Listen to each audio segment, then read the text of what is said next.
to the Commanders Declassified podcast, your home for all things Washington Commanders. Fellas, we just had the draft. The draft is over. It's fully completed. Everybody's happy. I saw us getting A's and B's on our drafts, B plus grades, things like that from all of the draft pundits. We are so freaking happy because we got a quarterback.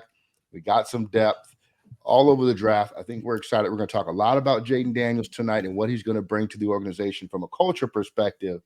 And we got some special guests coming in for that. But before we do, tell me your favorite pick in the draft. And Eric, I'll start with you. Who was your favorite pick in the draft? This might actually shock you because he wasn't one of my favorites, but Ben Sinnott, I think, has really grown on me. And I was a little annoyed when they picked him because if anybody who's been listening to this little show knows that I've had a couple of favorites, Jatavian Sanders, Cade Stover, Eric All. I've liked all those guys very much for a long time. My thing with Sinnott was I kind of didn't really look that deeply into him, and I kind of just figured he was a blocking tight end, like a Bates type of tight end, just based on some like basic stuff that I read. But I didn't really dig too deep in him. I just decided I wasn't going to like him. So once I got over my disappointment at not drafting one of my favorites, I started looking, and it's like he makes perfect sense. If that's the type of offense that Cliff Kingsbury is interested in running, he can play that H-back role. He can really fill that role. He can play fullback. He can split out. He's going to be a very versatile player. So I'm pretty excited to see Sinnott play, and I'm actually very happy that they drafted him now. We will have a Sinnott Declassified episode coming your way to everybody listening. You better believe it. No, that was a great pick. Mike, what was your favorite pick? You all saw it on Thursday night when we made the pick. I was puzzled. I was very displeased with it initially, but thinking about it, man, Johnny Newton, boy, that boy, that man, he gets after it, man. I tweeted out earlier, when I think it was yesterday, that I've never felt more embarrassed of my initial reaction to a draft pick ever. That man. Very, very quick, very, very explosive. He plays hard. Like one of my favorite things about the 2005 Redskins defense, my favorite defense ever, especially from this team, was how everybody ran to the ball. I haven't seen that since then. I think he can help lead that charge because if you see a 295 defensive tackle flying to the ball, that's going to motivate you to fly to the ball. So I really like that pick, and I thought it was like to replace Allen and Payne, but no, they're going to play together. They're going to rotate. They're going to play together. Excellent pick. That's why I'm not a GM. Adam Peters is, and him I trust. Well, one thing we know Adam Peters got right was bringing Jayden Daniels into our organization. I'm going to bring in our special guest, Chessa Bouche. And I'm going to let her tell you all of her credentials, but she is highly popular in the Louisiana area, especially Baton Rouge. So, Chessa, welcome. Glad to have you. Thank you so much for joining us tonight. Absolutely. Thank y'all for having me. Yeah, we absolutely had to bring you on. First, I got to ask you, you're a bit of a sneakerhead, aren't you? Big time. Big time. It's funny that you bring that up. So my mom, when I was growing up, she was like, if people are looking at your shoes, you're doing something wrong. I disagree with that completely. I think you need to start with my shoes and then work your way up. So, yeah, I've been a sneakerhead all my life. There you go. Give me your top 3 sneakers of all time. Jordan 11s, the all black. Those are like my absolute favorite. I have a lot of like the Air Max in different colors. But J's are classic. And especially now the new J's with all the different, I know everybody wears the pandas, but I like those in the brighter colors. So it's hard for me to narrow it down to just 3. Shoes are my thing. Yeah, no doubt. No, that's a great hobby to have. It's expensive though, no doubt. But, very expensive. So, we brought you on obviously because of you being with LSU and all the great work that you do down there. I saw you with Kim Mulkey and some of the things that you've done with her, which is really exciting. But LSU has really become the epicenter of college sports, right? How did that happen? How did we get here? I think it's all, you got to give credit to Scott Woodward, the athletics director. I think he is a phenomenal, he's great at finding the best coaches, giving them the best opportunities and the best means, and then promoting the product. And I think that's one of the biggest things, especially in this day and age with NIL. If you can promote these athletes and get, deals and money and all of that stuff that goes along with it, I think that's why we've been, or LSU has been as successful, is because Scott Woodward goes, he gets his man or woman or whatever coach that he wants. He's not going to, they're going to say yes to him. Like, it's hard to say no to him. He brings them in, offers them, and then also the facilities are top notch. So I think it goes hand in hand when you have an administration that is there and they're supportive and they've got you, and then you bring in the right talent and the right coaches. I think coaches have, that's been the issue at LSU for a long time pre Scott Woodward. And I think now that he's here and he knows who he wants and he knows what type of style that he wants in this coach and the brand that represents LSU. And I just think he is a home run hitter and he is not disappointed yet. Yeah, you need that. You need that. And you guys have done such an incredible job of building the program, and then ambassadors to the program such as yourself, sort of spreading the message, be it social media, YouTube, all the different content that you're involved in certainly goes a long way with that too. So congratulations to all you've accomplished down there. You guys had at one time Angel Reese, Jayden Daniels. Who was the bigger star on campus, would you say? I think Angel, because she had such a breakout year in year one, that she was the bigger star, and also just her impact on the game itself. I think before women's basketball didn't have all the eyes, I think social media has brought it to the forefront of saying these are athletes and they're putting a great product out there, but you almost feel like you know them because of social media. And I think Angel Reese, she is who she is. There's no playing games, like you either love her or you don't. And I think for Jayden, he's a little bit more laid back and chill and relaxed and not nearly as outspoken. So for me, I think it would have been Angel Reese when she first got here. But, when you win a Heisman, everything goes out the window and you become that man on campus. So, yeah, it's definitely Angel at first, and then winning a national championship put a lot of pressure. So I think JD5 definitely stepped up. Yeah, no doubt. I agree with that. One of the big things in Washington, I know you guys are in Louisiana, but in DC, culture has been an issue here for quite a while for a lot of reasons, primarily from the ownership group that was here prior to the current ownership team. And it kind of bled its way through the organization. And so, nationally weren't really well thought of. And one of the things I really love about what Jayden Daniels brings to the table is high character. And he seems like a really good culture setter for our organization. Can you kind of talk about what you know and what you observe from him in sort of that regard? Yeah, I think when Jayden first got to campus, you didn't really know who he was because, again, he's very unassuming. Like, he's not flashy. Like, these big events, he has the fit and it looks amazing. But outside of football, he's just very vanilla, but not in a bad way. He blends in because he doesn't expect the attention. He's just one of your, like, everyday guys, but you get him on the football field and he's a different animal and he turns it on in the big lights. He just knows how to perform. And I think what makes him stand out is from his development from year one to year two. I think he put in the time and effort. Coach Brian Kelly even bragged about before they had morning workouts, Jayden had already been in the building an hour ahead doing film session, and he was not going to be outdone. I think he had a great year in year one, but he had something to prove. And he came to LSU to, hopefully compete for a national championship. Granted, they didn't have a defense to even stop it. And we're not going to get on that topic. But so he did the best that he could. When you had that type of offense, that explosion, it's just sad that the defense couldn't hold up their end of the bargain. But for Jayden, it's more of he's a silent leader. And I think his progression from year one to year two, when it was, this is my team, this is my program, he's learning, or he doesn't have to learn a new system. He has the same offensive coordinator. He has the same weapons.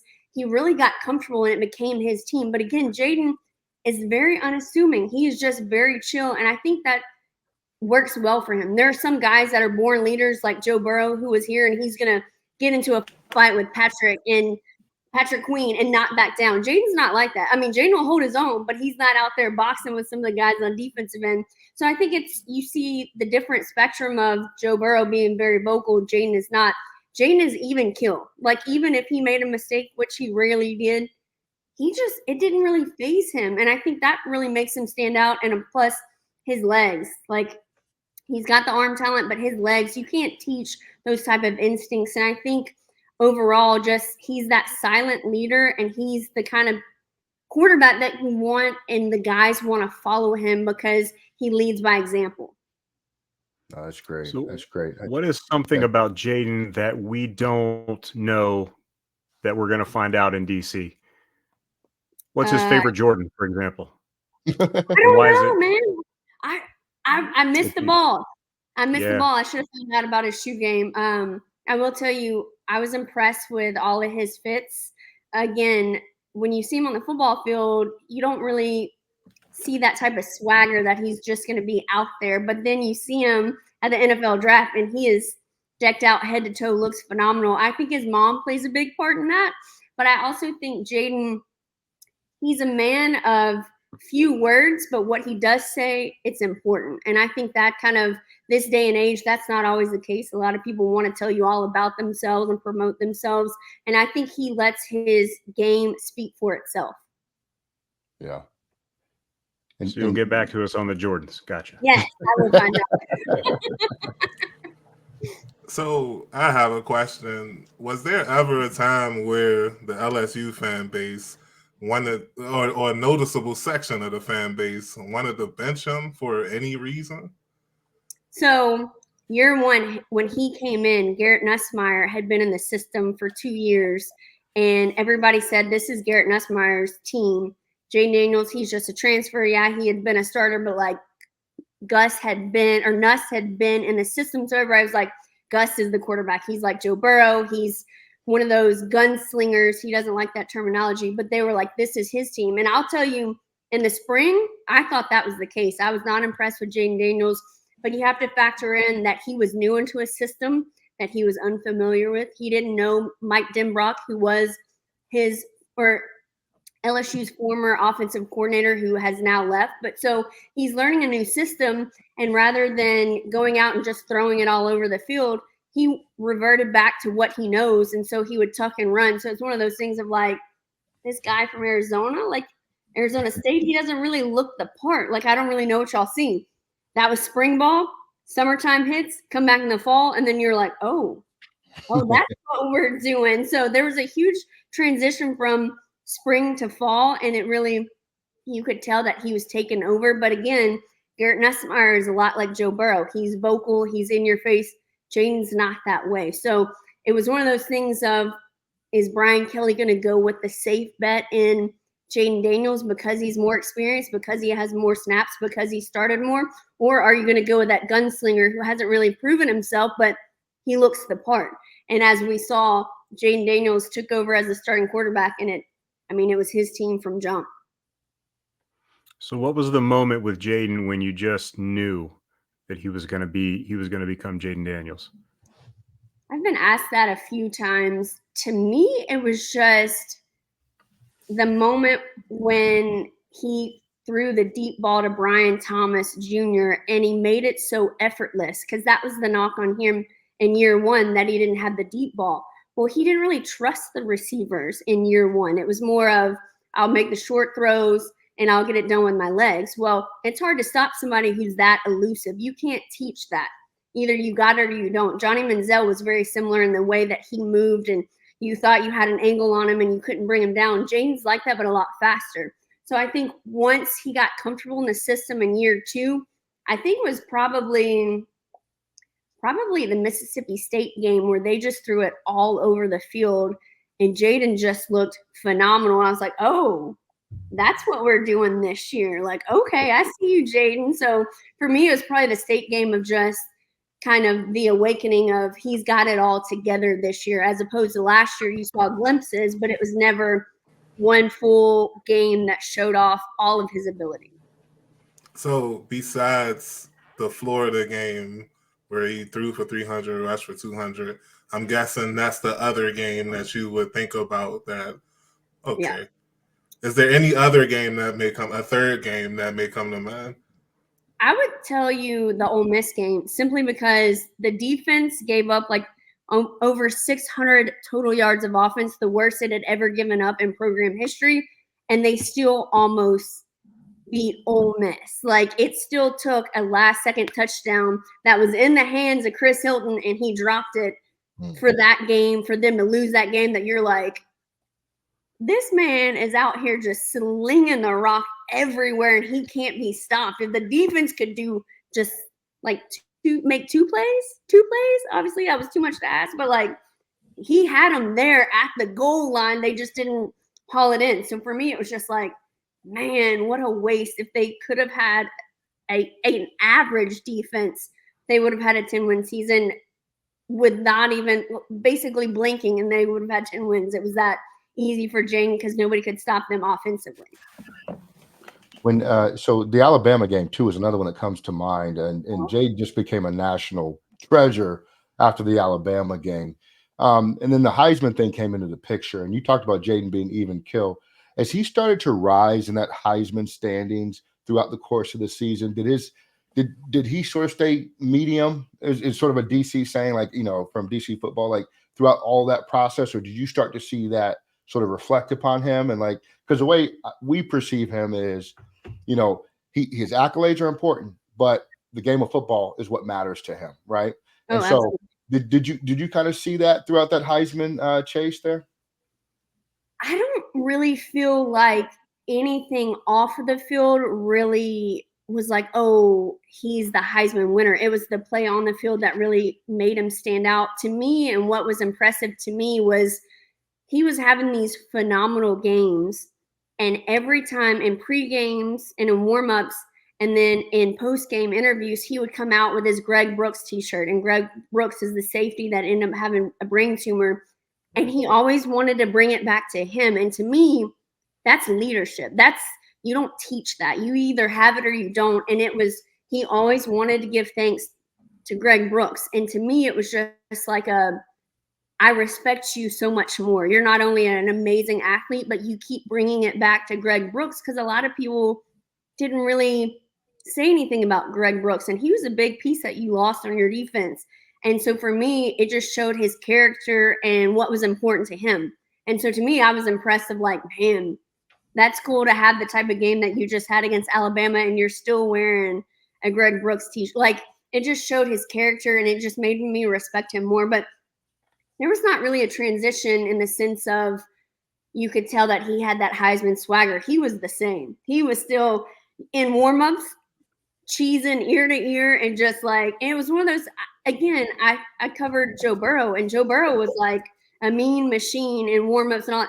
Jayden was just loose as can be and having fun, but that's his character and that's his personality and who he is. And I respect him a lot. Just, again, bringing it back to Greg Brooks, I just appreciated him knowing what was important still. So we saw him wearing that at the pro day. I didn't realize he did that every week, you know, after the game. Oh, that's awesome. Okay. Yep. His parents seem to be a big influence on him too, Javon and Regina. They seem like great folks. You know, can you kind of talk about their interaction? You know, what kind of Jayden sort of alluded to with his parents and how much they mean to him in his life? Yeah, I think his parents played a huge factor in his life. And I think his mom kind of kept him on that, like, you always are reaching for more, like, don't settle. Because I think it'd be easy for him to come to LSU being like, hey, I have all this experience. Like, I should just, you know, win these awards because of what I've done so far. And instead it was like, no, this is not enough. So he left and would go to California and have training, and just his work ethic spoke for himself and his play. And I think that comes from your family and how you're raised, because not everybody has that. So to me, it was a lot of respect again for him, his background that he comes from, and that also, like, he's willing to outwork anybody. And I think that speaks volumes. I think we've seen from a lot of talented quarterbacks, especially the college level, they do just enough to be good. They're not out there trying to, you know, be top tier, whatever. They're just kind of complacent with where they are. So for me, it was just a lot of respect of Jayden really knowing what he wants, willing to go after it. And so I think the Commanders and with Cliff Kingsbury, I think it's going to be a great fit. I covered Cliff for 2 years when I worked in Lubbock. So it's cool to see him be that offensive mind and be his OC.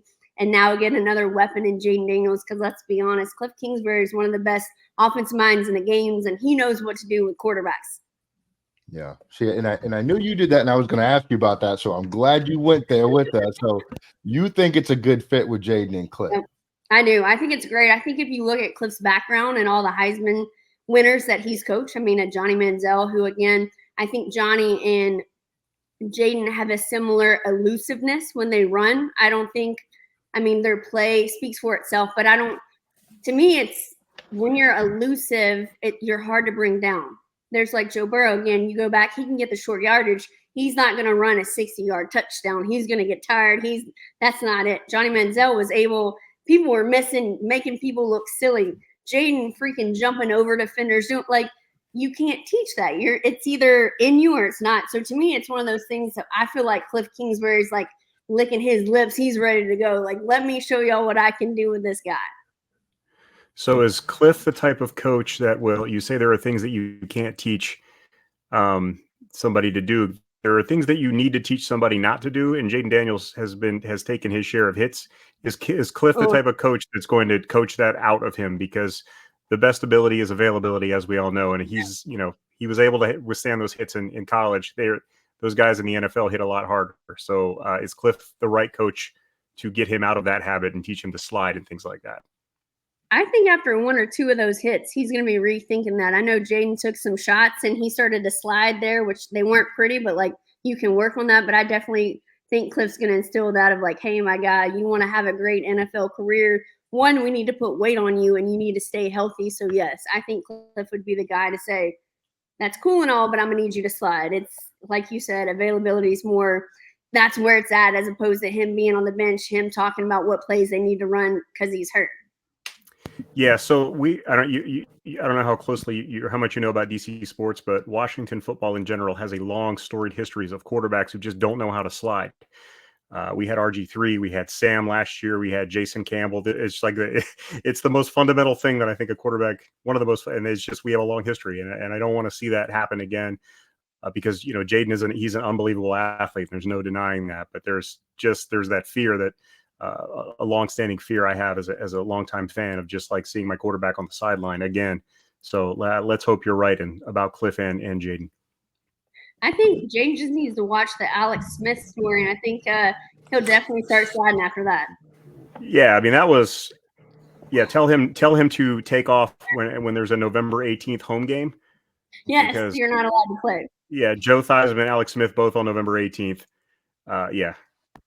And if Romeo Crennel's on the other sideline, definitely take away. So you mentioned something earlier that was pretty interesting. You said that he didn't trust his receivers the previous year. So what happened between that previous season and this season where Neighbors and Thomas just took off? Well, Brian Thomas had been hurt. Brian Thomas is one of the best, he can bully you as a receiver and go up over you and get it. But I think Jayden thought about it too much. Rather than throwing up that 50-50 ball and saying, hey, my guys can go get it, he would think about it, and then you can't think about it. You just have to react. So I think for him, it was the big transition of quit thinking about it and just throw it and let them go up and make a play. And I think they didn't have a ton of chemistry because, again, Brian Thomas had been hurt.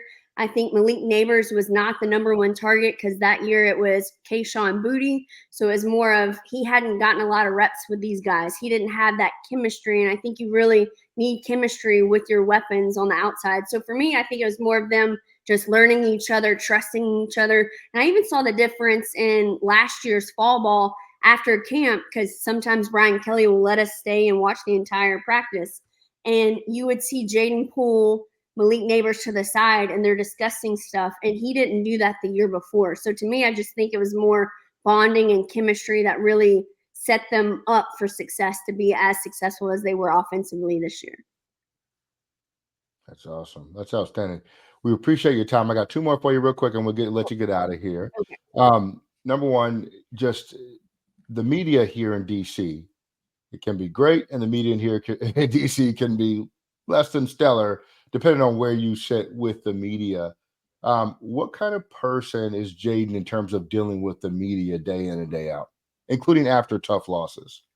He's really I hate to say even kill yet again, but he's just very just calm, but he's not going to play the blame game.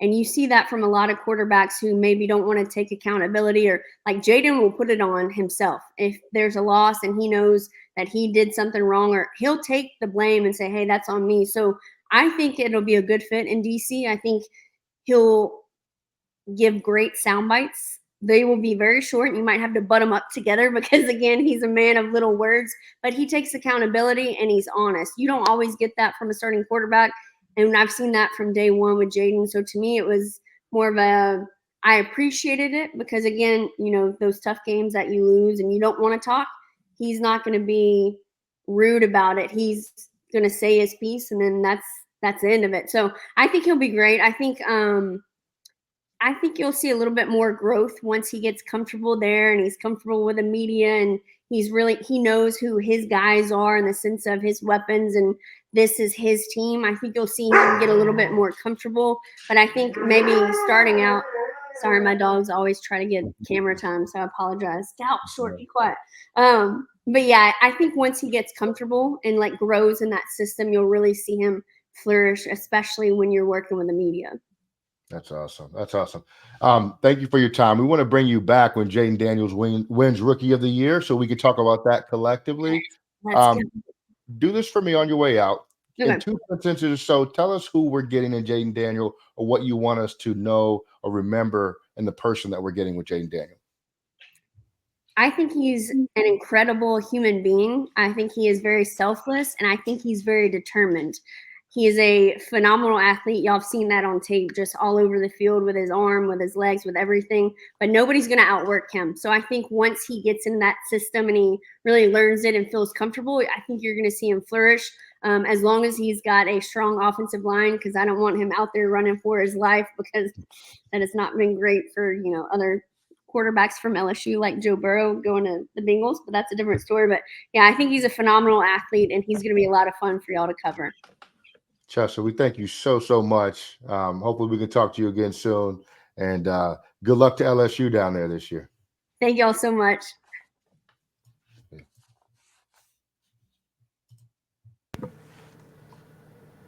All right. So that was Chessa Bouche, who covers LSU in all capacities and facets there, giving us some insights as to Jayden Daniels, Cliff Kingsbury even as well, for some of her travel there. So, I think ultimately it's going to be a test of time to see how he adjusts to the NFL, but all signs seem to be positive from everyone that you hear on the national media, local media, folks that know him, and all that stuff. All right. Let's close out with just the rest of the draft talk that we have here real quick, guys, the last 5 minutes. Was there a pick in the draft, Eric, that you felt like, hey, there are other players on the board that you wanted more, but we went with a specific individual, and have you sort of reconciled that to this point? Yeah, that's how I felt at the time, pretty much about everybody. But it was because it was really about like the 6th round when I kind of figured out what they were doing, which is they were going after hyper athletic people and people who were guys who were leaders on their teams. Like almost all these guys were team captains. You look at that, you can tell that Adam Peters is a big fan of relative athletic score, I think is what the RAS score, because like all the guys that he selected are like way over 9. So very cool about that. The other piece, but I guess one particular player outside of Sinat, who I already kind of ranted about a little bit, but I hug out. The one head scratcher for me at the time was Brandon Coleman, the tackle / guard that they picked out of TCU, and it's really because I didn't know him, because he was a guard in college, but they project him as a tackle, and that's weird, right? That doesn't happen. So you go back and you kind of look through what he was doing, and you see that he was like better at tackle, but they just moved him to guard anyway. But like the year before last, he was almost a full-time tackle, and he was awesome. Like his PFF score was like super high. And then they moved him to guard, and he was just kind of like ho-hum. So he's got all of the athletic traits to be a tackle. Like he's got the long gangly arms. He's got the big, powerful legs. He's very athletic, very mobile. But they had him at guard at TCU. I think he does project as a tackle. He's probably not a day one starter, but I'm really intrigued to see him. But when they picked him, I was like, who is this dude? Like, because, my boy, Will Shipley was on the board, and Cade, I think, was still on the board at the time. So I was getting a little annoyed that all the people that I like were gone. So, but no, taking Coleman, I think that's actually, I'm not 100% sure if it works, but if it works, like, it makes you look like a genius. And if it fails, it makes you look like an idiot. But I think it's going to work. I do think that there's a plan in place for him, and he has everything it takes to be a pretty good NFL tackle. Yeah.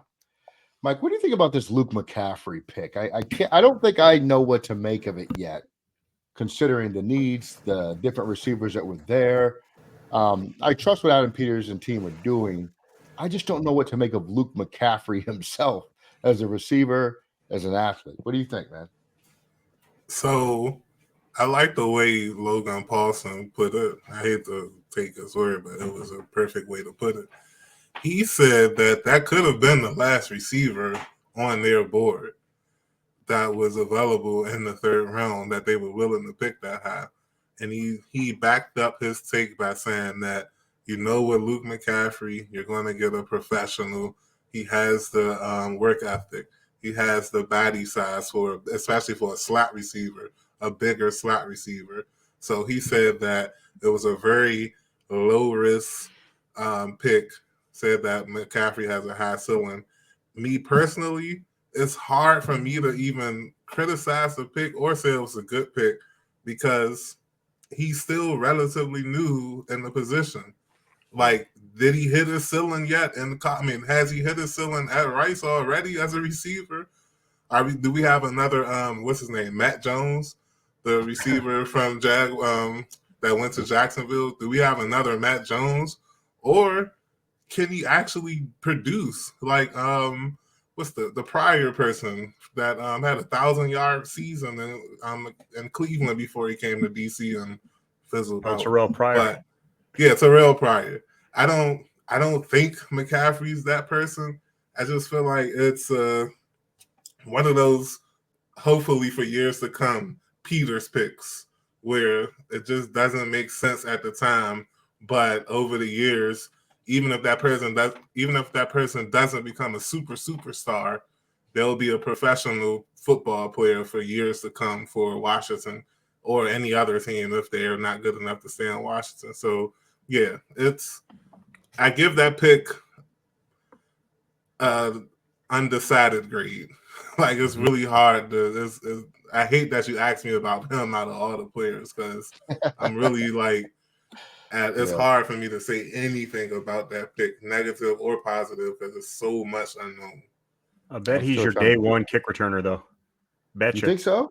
I bet you, man. Yeah. With the new kick returner rules, I'll bet you he is. I mean, but who else on the roster besides Crowder? You have, like, Crowder and you got there's probably somebody. Curtis Samuel's gone, but McCaffrey, I think, can do that. And McCaffrey had some serious production at Rice last year, which nobody plays defense in that conference, but still, like, he had 13 touchdowns in 13 games, right? So he can ball out. I'm excited, and he does have the name value there. So I think, you could do worse as a number 3 receiver than Luke McCaffrey. Let me ask y'all this question. I'm sorry to cut you off, but if his name wasn't McCaffrey, would we be on this pick as high? I mean, will we be as high on this pick as we are? No, I think that's the problem I'm having. Yeah, I think that Peters and McCaffrey kind of go way back with the, he knows the family.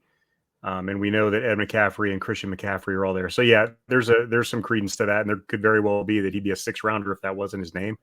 But if you look at his numbers and his athleticism, he walks the walk. He does. There were other guys maybe on the board that we would have liked to have had, but story of my draft, right? Like, that's pretty much everybody we picked. But yeah, I think I do like McCaffrey as a pick. I think he is gonna turn out well. And I think that everybody they drafted this year, they have a plan for it. They weren't just trying to take, names or trying to take the best.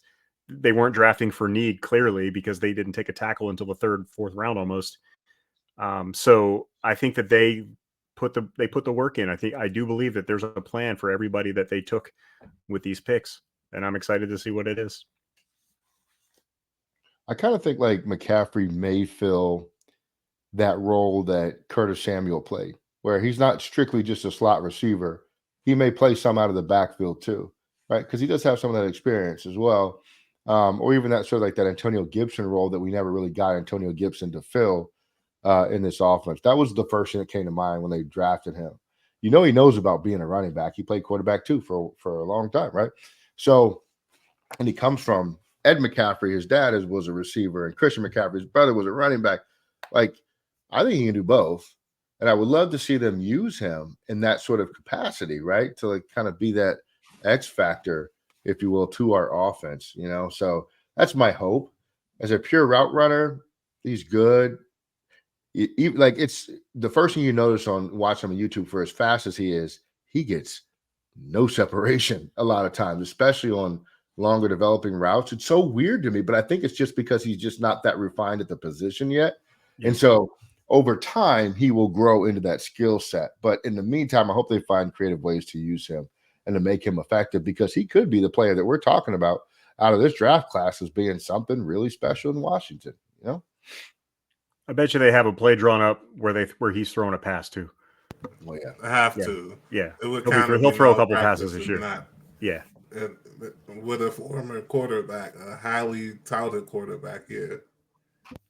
I was watching the Mohamed Sanu pass when he was with the Bengals against us for 73 yards. Up that play, man. Yeah, maybe we get Christian McCaffrey for that. But I was watching the all-time greatest trick plays in the NFL the other day because I was kind of bored, and that one came up, and it immediately sent pain into my soul to see that. But maybe McCaffrey can do a little bit of that for us, So, but anyway, Eric, overall draft. I know you can't really assess it until you see him play for a few years. Blah blah blah blah blah. But we're gonna do the media thing.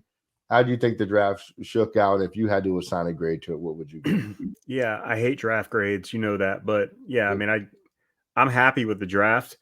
I like what they did. It was weird, and I was kind of like meh, ho hum. I was texting you guys like, this is boring. What do we pick? Somebody I want to pick, I want to play.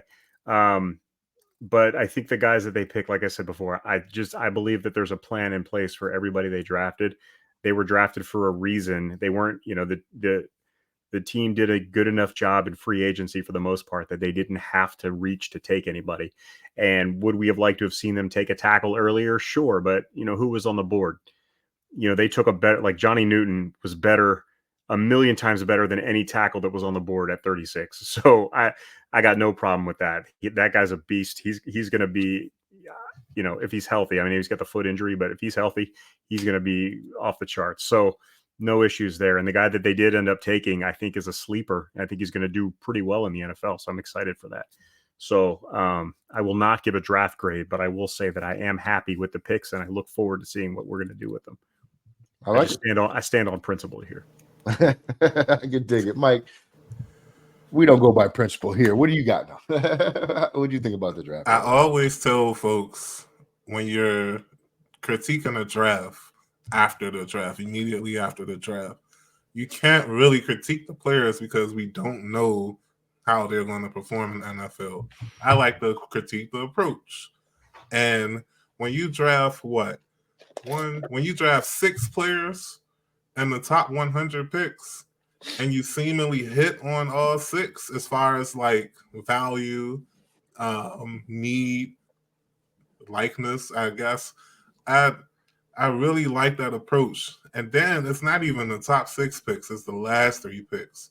Like, how many times have we seen drafts from this team where they draft players in the 5th, 6th, 7th rounds, later rounds, and you're like, oh, they probably have no shot to make the team, like, or any shot to make an impact, like drafting the long snapper in the 5th round. Like, nobody wants to see that. So for them to draft 3 athletic players late in the draft, the couple with the 6 players that probably will start, I have no choice but to give them an A. They really had a great approach, and they again, we don't know how these players are going to be, but based on what everyone's saying, they hit on those first 6 picks. Yeah. I mean, it's so it's just refreshing to know that there is a plan, and they're not drafting by name, and they're also not drafting to avoid the linebacker position in general. So that was fun. But I think like every time there was a pick that I was like, man, why did we do that? In my mind, I was like, well, Dre Greenlaw, remember that, right? Like, or Hafunga, like the safety that they got late in the draft, like this is what they do. So when there might not be names I recognize, I gotta trust them because he's got the street cred for this. You know what I'm saying? With these, especially late round picks. Now early on, he got Jayden Daniels. I was gonna shut my mouth no matter what he did the rest of the draft, right? I'm all good. But I really liked I mean the D tackle pick threw me for a second. I'm just gonna be real. I'm like, wait, what? It did, yeah. What Everybody it did, yeah. you know, but then you see the talent and you're like, okay, that makes sense. I mean, strength to the strength, right? There's nothing wrong with that. And then we came back and we got Sam Rastrill, which I was super happy about that to play slot corner or nickel corner. And then we got a couple other guys I really like, but mainly I think it's Eric what you said. Like they're getting athletic guys, high ceilings, lots of potential. And it may take a year or two before you really see that fully manifested in Washington. But I don't think they drafted to compete this year, right? Like they didn't draft to say, let's get the best short-term guys. They got the best long-term guys, right?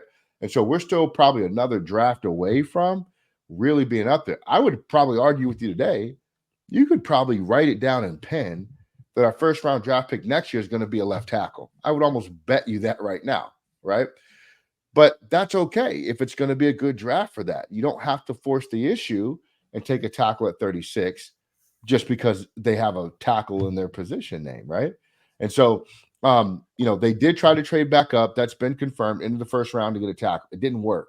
So they said, fine, we'll take BPA, best player available, right? And they did that with Johnny Newton. And I'm excited to see what he plays and what his role is in this offense. But all in all, I was supremely happy with what they did in the draft. We took care of the most important position, and we got a tight end. And for God's sakes, we're not going to roll out Logan Thomas and the rest of that crew again this year. We have a young tight end that could really be something. Now, I think he's not the offensive weapon that or he can be an offensive weapon, but he's not just the offensive, dynamic weapon that some of the other tight ends in the league are. He can make a lot of plays, though. And he's also a pretty good blocker, too. So I'm excited about this, man. And the one thing I wish we would have done is address the running back position at some point in the 7 rounds, but we didn't. We got some undrafted free agent guys. We'll see what they can do. But all in all, I think we're really set up pretty well here. So, speaking of undrafted free agents, I'd be remiss if I didn't mention Mr. Dreamboat himself, Sam Hartman, joining the crew. Oh goodness! I'm just gonna push quarterback controversy all year just because I can, and I know it's gonna drive you guys nuts. So yeah, Sam Hartman. I mean, QB1. It's DC. It's only expected that we start a quarterback controversy with a undrafted free agent and the number 2 pick. So, like, the worst thing will be when it becomes like a legit thing. That's what we really don't want. Like, we don't want like Heath and Gus when that happened. Like, that turned into a real wow, this guy really is better.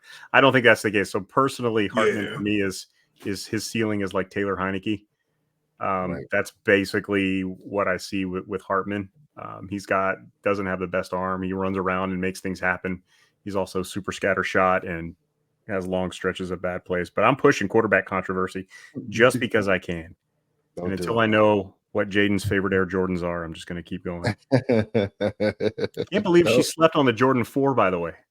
Yeah, exactly. Jordan 4s are top Jordan notch. 4 is the best, man. That's my favorite one. Yeah, those are top notch. I do like the 11s. I like the Concords, the Space Jam Jordans, all that stuff. Great. The 11s are that's the easy answer, I guess. That's what I'll say. They are cool though. They're nice. They're nice. Jordan 1 classic OGs. Also, can't miss with those. You can't find them anywhere, but I love the 3s. Yeah. The 13s, man. The 13s. Oh, see, that's an outside the box thinker right there, the 13.